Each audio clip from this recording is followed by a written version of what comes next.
Welcome back. Another day, another episode. And here we are where we left off last time, standing in front of Cavalor's hut. We just bought a bow, and I want to show you how cool bows are. But not just yet. Before I show you that, I'm going to sleep in order to heal up and in order to, pass the night since night is coming. As you can see, it's quite dark outside. Because during the night you see much less and obviously it's a bit more dangerous, so I just want to make sure that I am as in good shape as I can be before I show you how to use the bow. Now, luckily there are some mole rats here behind the building What do you intend? where I can show you this. Now observe this majesty.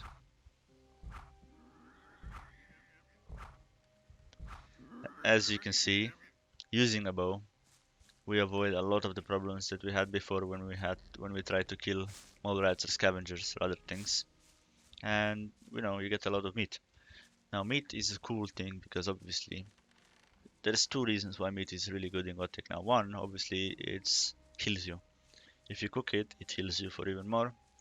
And secondly, it actually gives you, it's worth quite a lot.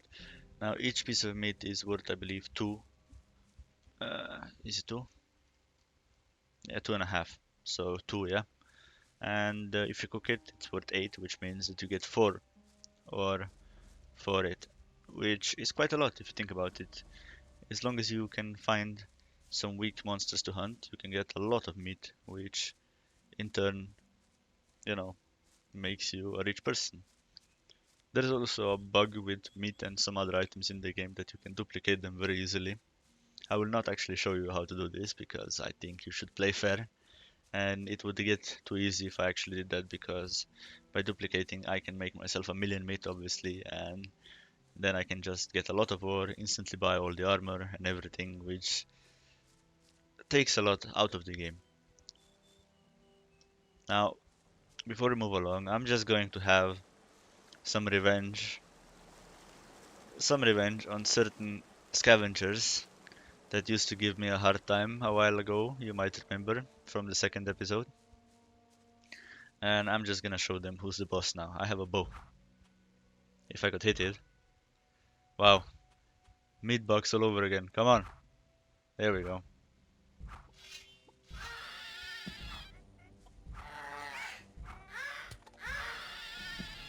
Still, obviously, my aim needs work, but overall, that was much better than trying to melee it, as you saw. God has also managed to kill a bloodfly here, which I haven't shown you yet. I'm not strong enough really to take it on, but it's free loot. Look, wings.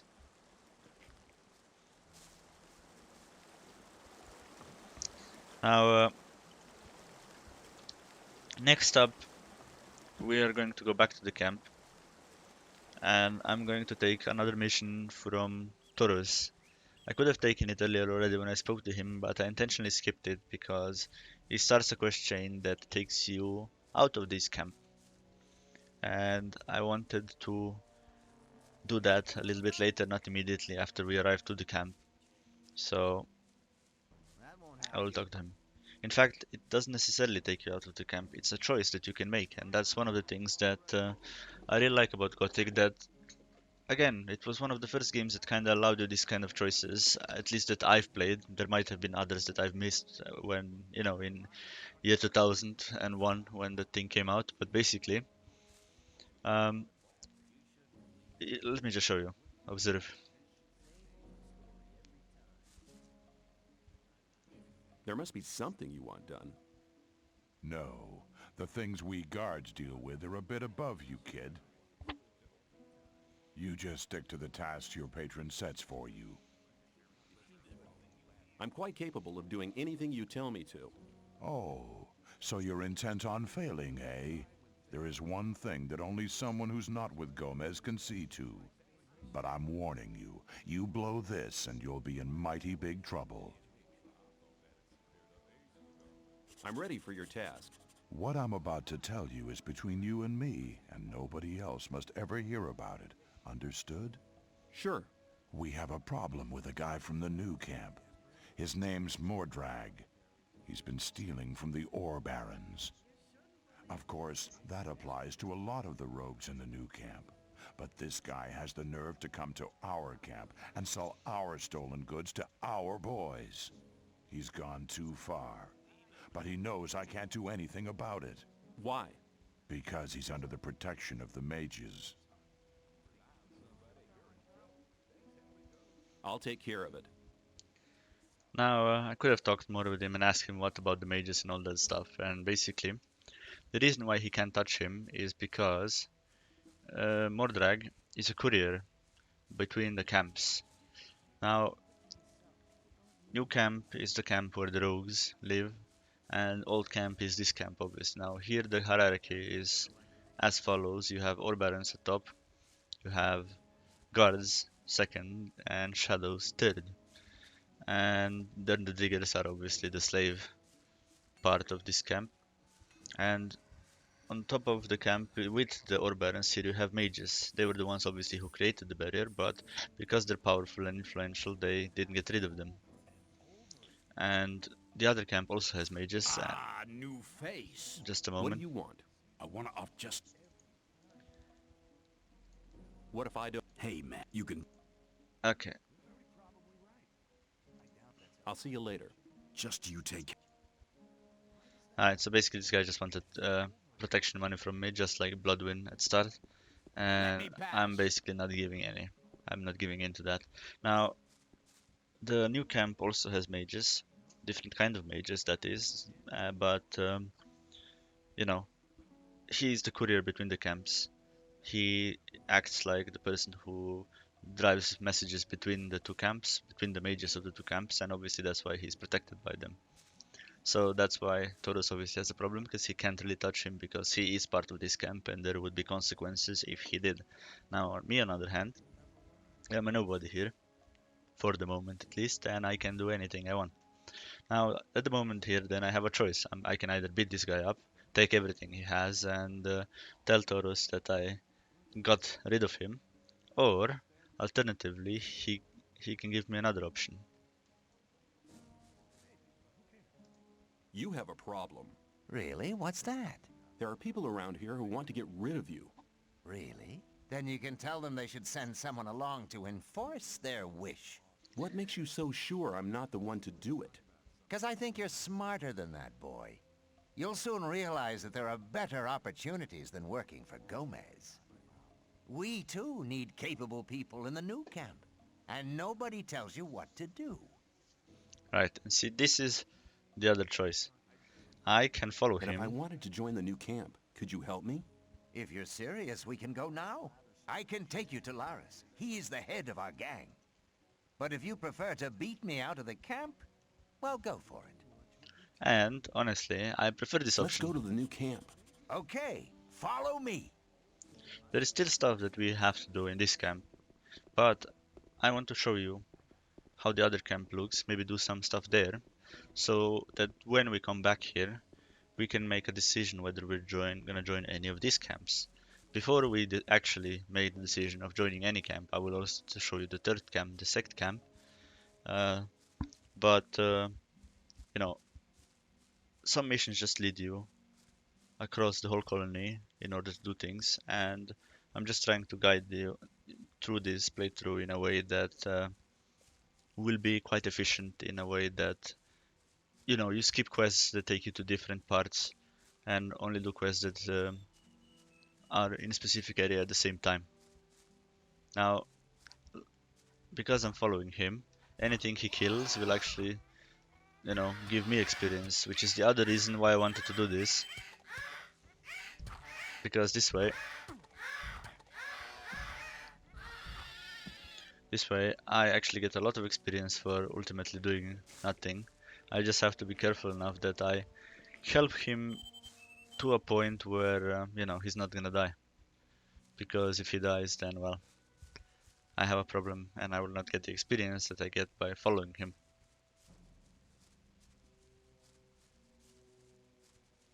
Now, you will soon remember this place. We used the other exit and ran around the camp and came here to place that we will already recognize from previous episode. Now I could have been more efficient and went talk to him and then talk to Kevlar and learn everything there, but I just wanted to get a bow a little faster because this way I could have gone and gotten revenge on the scavengers earlier, which is awesome. If I didn't, obviously he would be the one killing the goblins and the scavenger here that I've already done, which would also be a good option. Here now we're entering an area we haven't been in before. This is basically the other part of the colony. This is kind of the choke point here.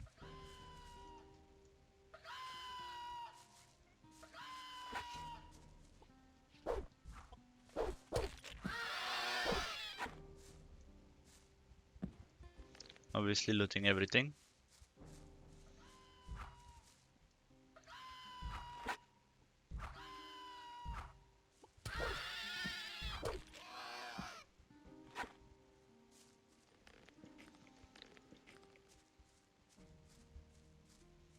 There's a cave here, but I'm not gonna explore it just now.